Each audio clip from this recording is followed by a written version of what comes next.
Latch the windows, lock the doors, and put the kids to bed. It's time for another episode of Tales from the Garage!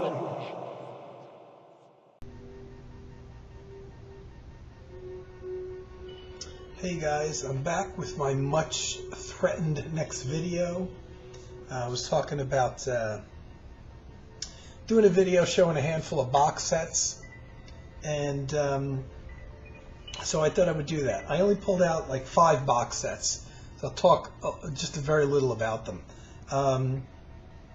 and maybe start a series. I don't know. I don't have as many. Well, I don't really have that many, but still.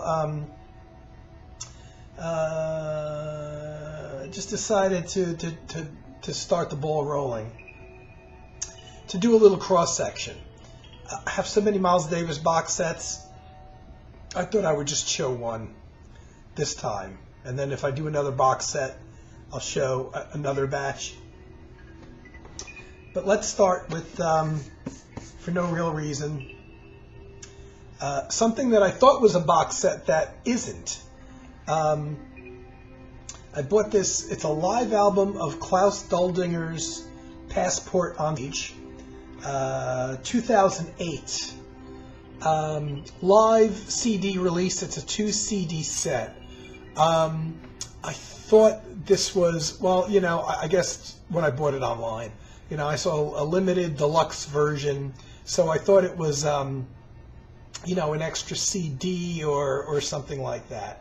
And basically, and the packaging will kind of fool you. It's a good live album, by the way, you know, from the then current lineup in 2008.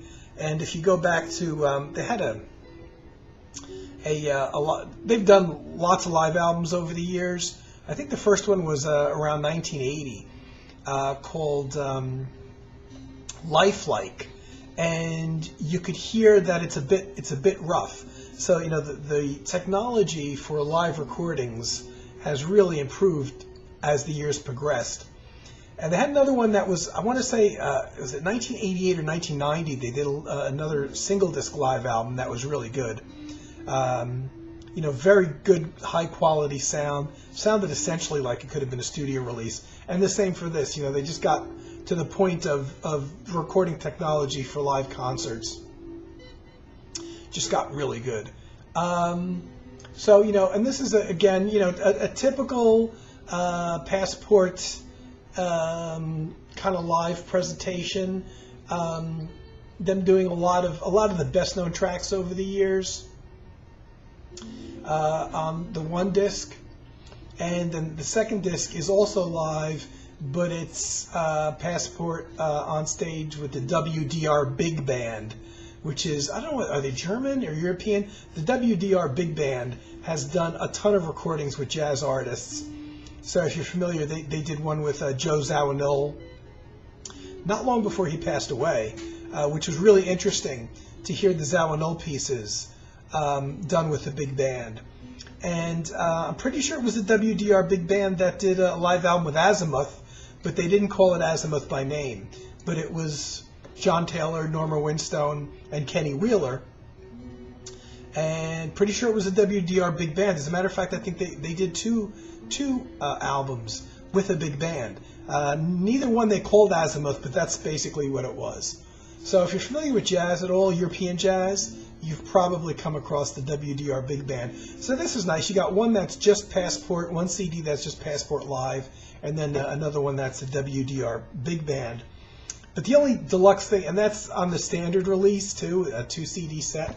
The only deluxe thing about this, in reality, besides the box, which takes up space on the shelf, is this that came with it, which I put on only once so far. And that is a baseball cap that says Passport on it. And it's got, I don't know, a little green logo, to the extent that you can see it, of Klaus Doldinger, or a guy playing saxophone. Little cartoony thing on the back there. I've never worn this in public, not that I wouldn't, but you know, it's one of those things that you know, you just want to keep pristine, and And if I wore it out, nobody would know what the hell it meant anyway, unless I was at a jazz concert, maybe. So, you know, it's basically taken its home in the box. So that's the reason for the box. They just kind of shoved the CD in with the cap. Good album, though. Moving on to number 2, because I want to really keep this under a half hour.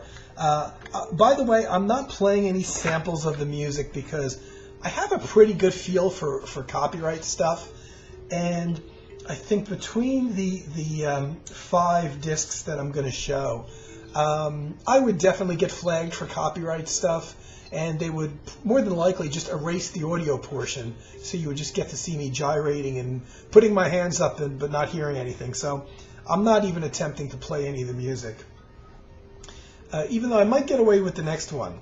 Now, I showed this once a very, very long time ago, and this was almost a completely blind buy. Here's this guy, best known as a bass player, Nick Potter, British guy.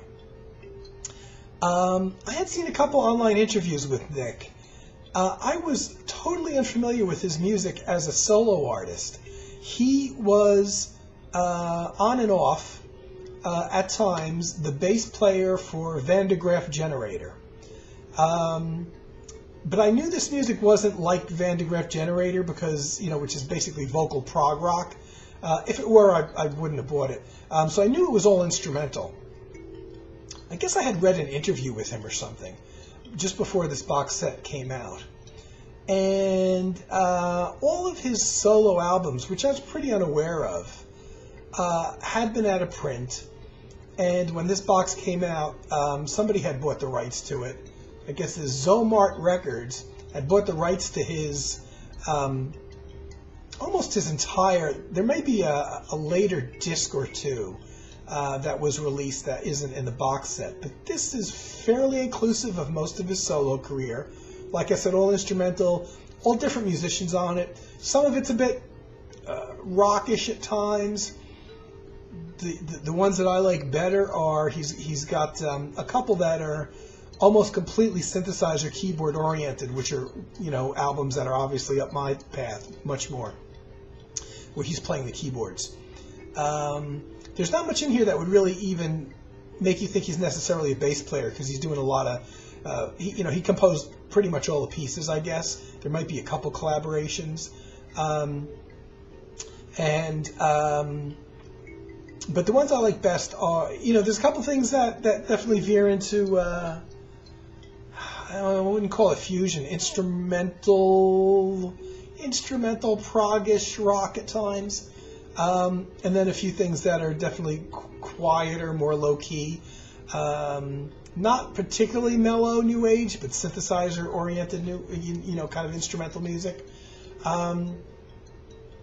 This was a limited edition of 100. Now, all the albums in here got released individually. So the unique thing about this box set was the box itself. The fact that there was only 100 made, and this is number 86. It's signed by Nick on the back. And it includes some albums more than once, oddly enough. What they did is they... I want to say most of these albums, time frame wise, are probably from the maybe starting late 70s into the early 90s. They included all the albums in a very thin plastic sleeve like this, not a CD thing. So what they included are the front booklets, the booklets that came with them in the disc. What they're missing, I found out after I received it, are the back inserts that would normally go into the jewel case of the CDs that you would get if you bought these separately. Why that's important is in a whole bunch of cases, oddly enough, in the front booklet that would come with the CD, they don't list the musicians.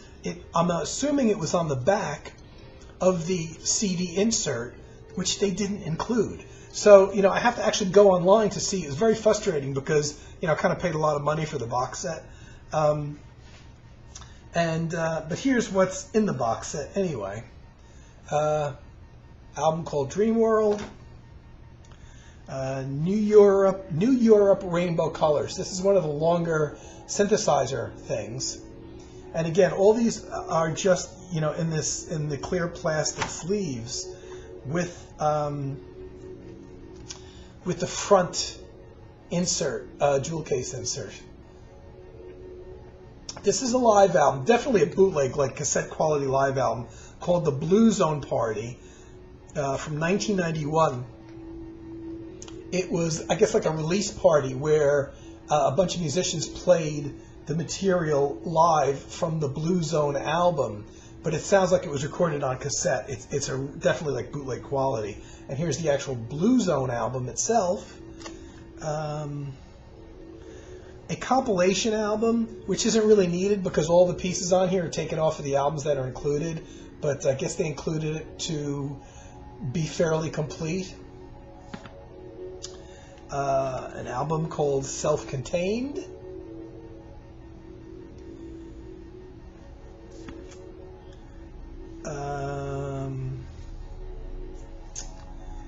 Let me see, how do I want to do this? An album called The Long Hello Volume 2. There was a Volume 1, and I think even a Volume 3, but Nick Potter didn't play on them.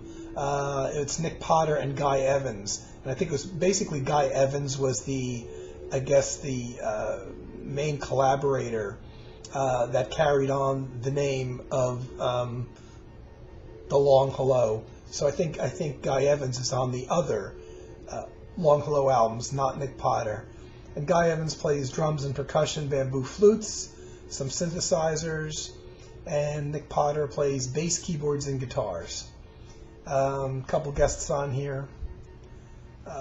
Dave Jackson, saxes, flutes, and whistles. Giles Perring, additional hand drums on one track. This is a little bit more the rockish side.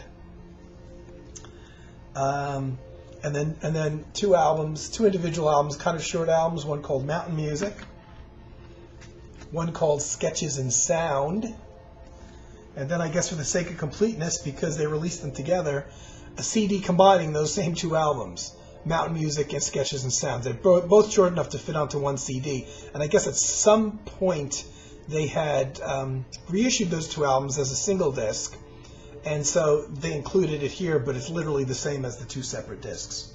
So far, all that stuff you can buy separately. All those individual albums are available separately. I think I'm missing one. The only thing included is a print. Oh boy. Major stuff falling off the table here. Hold on, because the water fell.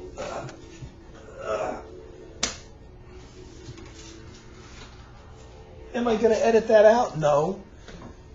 Because if I edited it out, it would take another 3 hours for me to... Oh, man.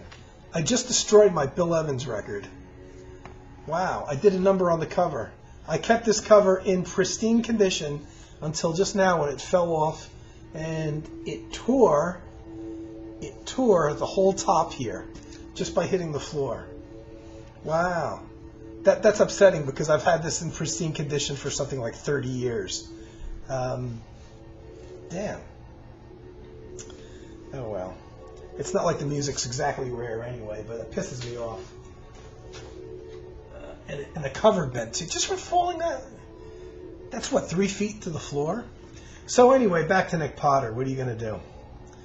There's this limited edition print, I guess, made by Nick Potter. I thought there was more than one, but there's only one in the box. And I definitely didn't hang them up. So that was kind of cool. And so that's the one of two things that aren't available if you buy the discs separately. And the other thing, which is the thing that really kind of made me buy the box set, was this DVD, a DVD interview from 2009, which is just before the box came out, sitting down with Nick Potter talking about his music career. Just sitting down, it looks like in a hotel lobby somewhere. A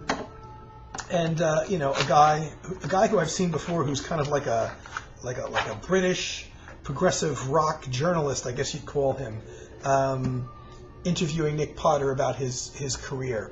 And an edited version of that interview is actually up on YouTube, so you can see a chunk of it, and just not the whole thing. So I wasn't sorry I bought it. Not a bad CD. Some of this stuff isn't quite my taste, but there's times when I will put on all the discs in there and just play them. They're all on my computer, and I play them from there. But yeah, why the hell not? Every once in a while you get a little bit of that prog rock thing going on. Something I've talked about, but I don't think I've shown. I kind of forgot where it was, but it was right there in my bedroom. This has come up recently as Lamont Young's Well-Tuned Piano, which I bought when it came out. CD of this. This is the CD version, CD edition. When did this come out? I want to say 89, 87, on Gramavision. So Gramavision's not even around anymore. I didn't know who Lamont Young was. I saw, because this is kind of before the internet too, I saw somewhere an article or an ad about the album coming out on Gramavision. I was already a Gramavision fan, so it might have been in something that they put out. And it looked in, I got a description of it, and they mentioned Terry Riley, who I was familiar with.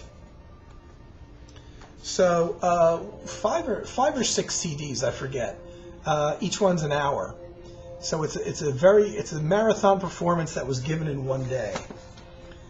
Oddly enough, when I got it, and I knew that there was, whatever literature I read on it said that there was a booklet that came with it. And I didn't get a booklet, and I'm like, damn, how am I going to prove that I didn't get a booklet, and who do I write to? It just so turned out that the distribution company was a couple towns away, right here in New Jersey at the time. I was very surprised by that. So I thought that might mean I'd stand a better chance of getting the booklet that came with it. And I had to write like a letter, because email wasn't around. I had to actually write a letter saying, hey, I just bought the brand new Lamont Young box set. I didn't get the booklet that came with it. And I waited a while, and sure enough in the mail, I got the booklet. It was a full-size, LP-size thing, which was nice to get. There's a lot of writing. Picture of Lamont. A lot of writing about the music. I guess I haven't read this for a while. I want to read it now. And again, this is something that you have to be in the mood for. Here's a version of Lamont in 1981 playing the piece. I can't really get this squared away here. 1981 doing a version of this piece, which is always long. It's I think minimally 6 hours. And quite a lot of information on here. I have to reread this because I haven't read this for a while. But a nice booklet, and I'm kind of surprised that I didn't have to do anything else, jump through hoops to get the booklet. And I believe the whole album is actually up on YouTube. I know copies are really expensive, and I believe it came out on vinyl as well. I talked about, oh my God, this is the heaviest box set I have. This is the 50th anniversary of Miles Davis's Kind of Blue album. Why the hell is this so heavy? I'm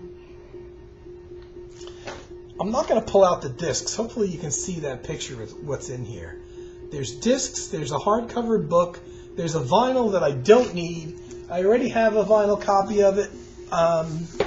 And here's my second or third vinyl copy of it. Hell, I didn't need the CDs. I already had them too. There must have been something else on the CDs that I didn't have. Here's what they did a nice thing though. Here's the vinyl album, which is the original cover.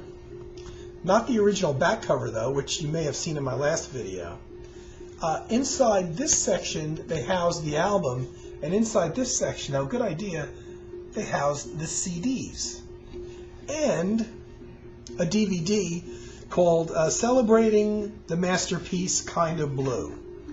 I've never played the vinyl, and I'm sure I never will, even if I have a working turntable. And I don't think I've ever even taken it out before, because I didn't realize it's blue. I don't think I've ever taken this out of the jacket before.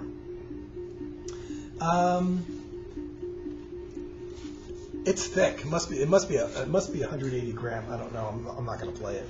Why? I've got how many CD versions of this now as well. So it's got 2 CDs of music, some stuff previously unreleased, and some tracks that were scattered across other Miles Davis's albums but had been recorded at roughly the same time as A Kind of Blue. And then the DVD, I think the DVD is the thing that made me get it, and the previously unreleased music, which now, this always happens. Am I going to be able to get this back in? It always happens that once I pull these out and show them, and I haven't listened to them, it makes me want to play them again. Oh man, damn it! Now I can't get this shit back in. Oh, there's a whole bunch. There's a poster in here. Oh wait, there's more stuff. See how prepared I am? I'm gonna have a royal battle getting this back in the box. I definitely need a third hand for this.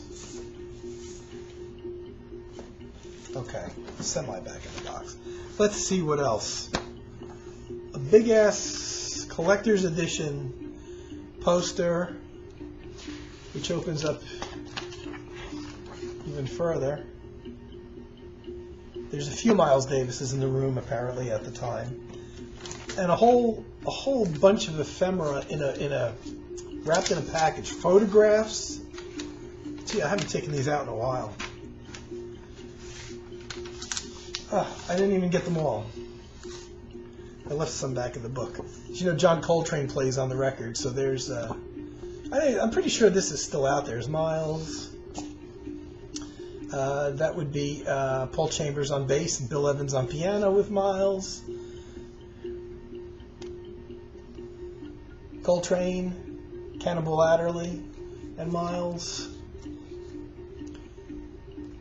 I showed that one. There's a bunch of other photos which would be pretty impossible for me to fish out. So I don't remember how much that cost. Listen, I'm sure they got their money, for it. A lot of extra stuff, but I think it was the extra. Now there's no way I'm going to get this back in on camera. And I got no room to put it anywhere either. Yeah, it's the extra tracks I bought it for in the DVD on the making of. And the last one I'm going to show, because this is already going a little bit longer than one, is the shocker. Every time I do one of these, I'm going to do a shocker. And that is, the shocker is probably going to be a rock thing, a rock-oriented thing. Box set of Steely Dan, which I bought. Now this I opened today, so I bought in as a member of the BMG Jazz Club, which was probably the last record. I was in the Columbia House Classical Club when I was like a teenager. I was in Columbia House Rock. There's BMG. There's another one. There's another one between that. Before BMG, then BMG, and then there was another one which wasn't a well-known name. Now, this goes to show you how much a rip-off their shipping charges were. Especially when you consider to mail. First of all, this was sent. This box is. I mean, it's not light, but it's not extremely heavy. That has all of their original studio material up to the breakup, and so everything, all those albums. What is it? 6, 7 albums, whatever. I didn't have any of them on CD at all. I think I had one on cassette. So I bought it because at the time it was literally half price. It was $23.99. And the box set was essentially fairly new at that time.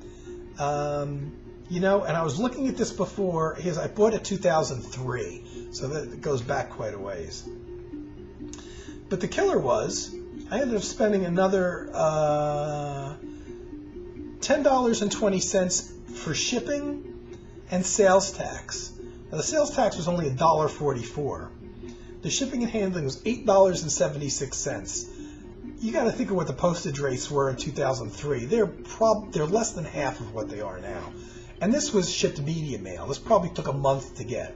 And so, they would do this. They would have these half-price sales, and you would think you were getting a bargain, but, it probably cost them about $2, $2.50 to mail this out to me, and they charged me $8.76, plus sales tax, which wasn't required of them to do at the time because they weren't based here in New Jersey, so they would collect the sales tax, and I'm sure they would probably keep it too.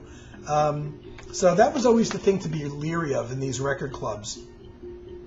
And, I was aware of that when I joined them, and I pretty much only stayed in them to get the stuff that was on sale. So, overall I paid $34.19, which at the time was still considerably cheaper than what the set was going for with this booklet.